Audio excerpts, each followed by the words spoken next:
Assalamualaikum warahmatullahi wabarakatuh.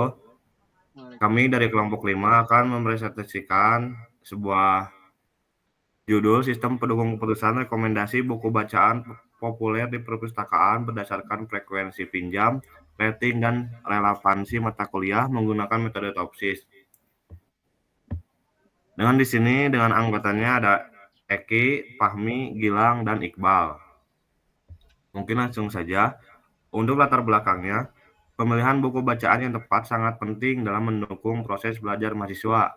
Namun, banyaknya koleksi buku di perpustakaan sering membuat mahasiswa kesulitan menentukan pilihan.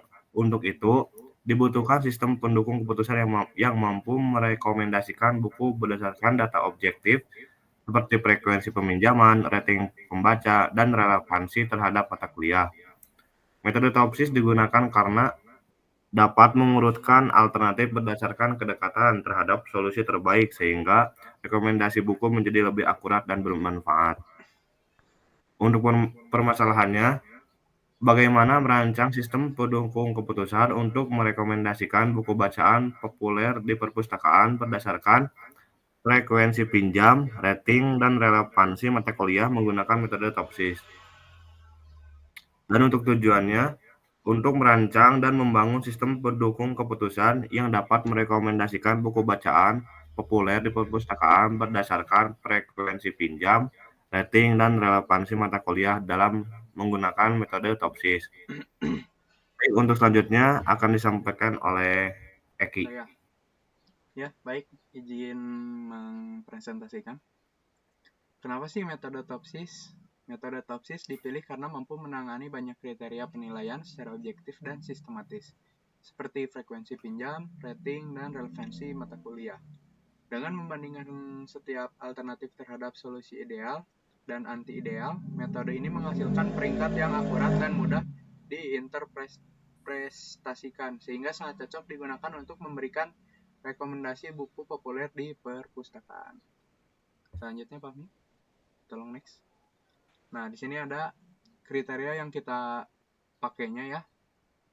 Ada pertama itu frekuensi pinjam C1 yaitu benefit, rating buku C2 benefit, relevansi dengan mata kuliah C3 benefit, tahun terbit C4 cost, jumlah halaman cost, ketersediaan eksemplar C6 benefit, daya tarik judul atau sampul C7 benefit, tingkat kebaruan informasi C8 benefit, jumlah citasi akademik C9 benefit, waktu tunggu hari C10 cost.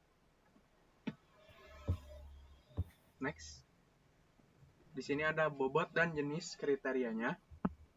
Bobotnya yang pertama 0,12, yang kedua 0,10, yang ketiga 0,10, yang keempat 0,08, yang kelimanya 0,08, keenamnya 0,10, ketujuhnya 0,10, kedelapannya 0,10, kesembilan 0,12, yang terakhir 0,10.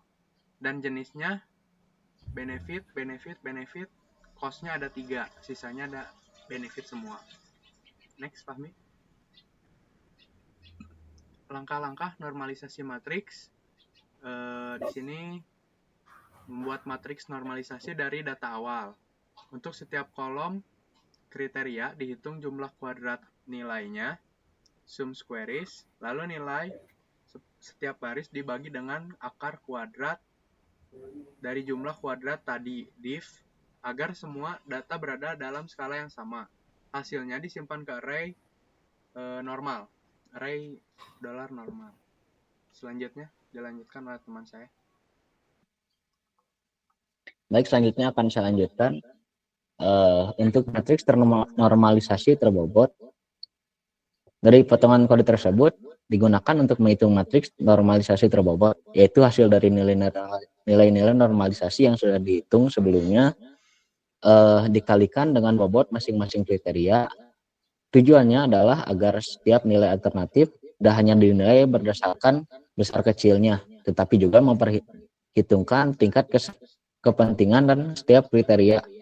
Misalnya jika suatu kriteria dianggap lebih penting, maka bobotnya lebih besar dan akan memberikan pengaruh lebih besar terhadap hasil akhir.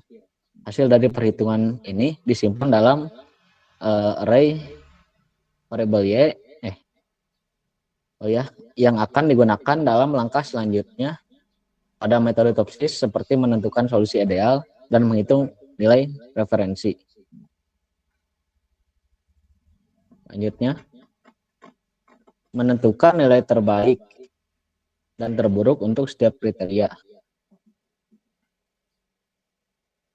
Jika kriterianya benefit, semakin besar, semakin baik. Dan jika nilai ideal positifnya adalah nilai maksimum. Dan nilai ideal negatifnya adalah minimum. Jika cost maka dibalik.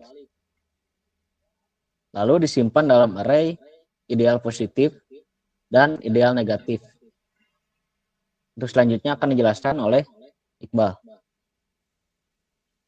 Ya, di sini untuk jarak ke solusi ideal.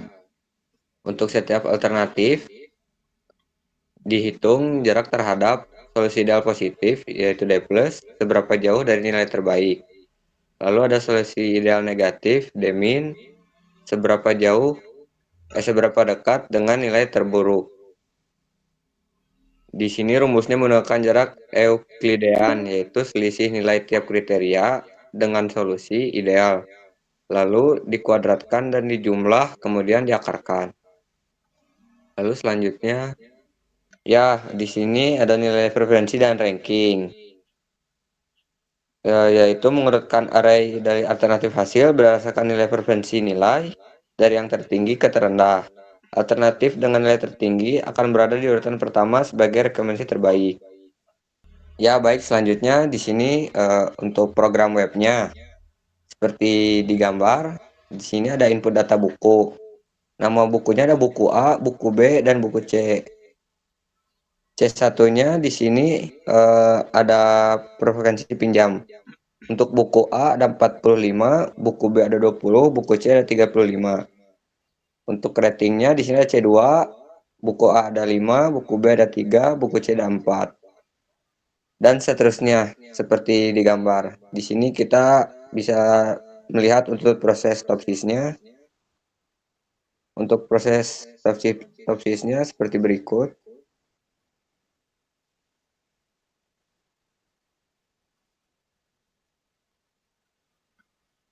Dan ini untuk hasilnya yang di nomor 6 ada nilai preferensi dan ranking.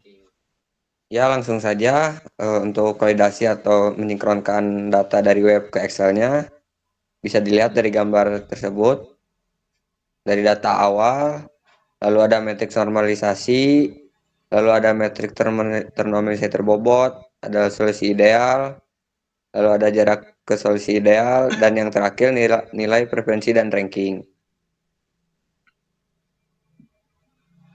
Ya mungkin segitu saja. Lalu untuk kesimpulannya, penerapan metode topsis dalam sistem pendukung keputusan rekomendasi buku di perpustakaan memungkinkan pemilihan buku secara objektif berdasarkan berbagai kriteria penting seperti frekuensi pinjam, rating, dan relevansi mata kuliah.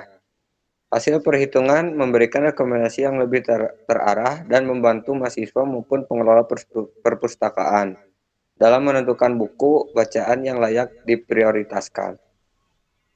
Ya mungkin sekian dari kelompok kami. Mohon maaf bila ada salah kata atau salah ucap. Wassalamualaikum warahmatullahi wabarakatuh.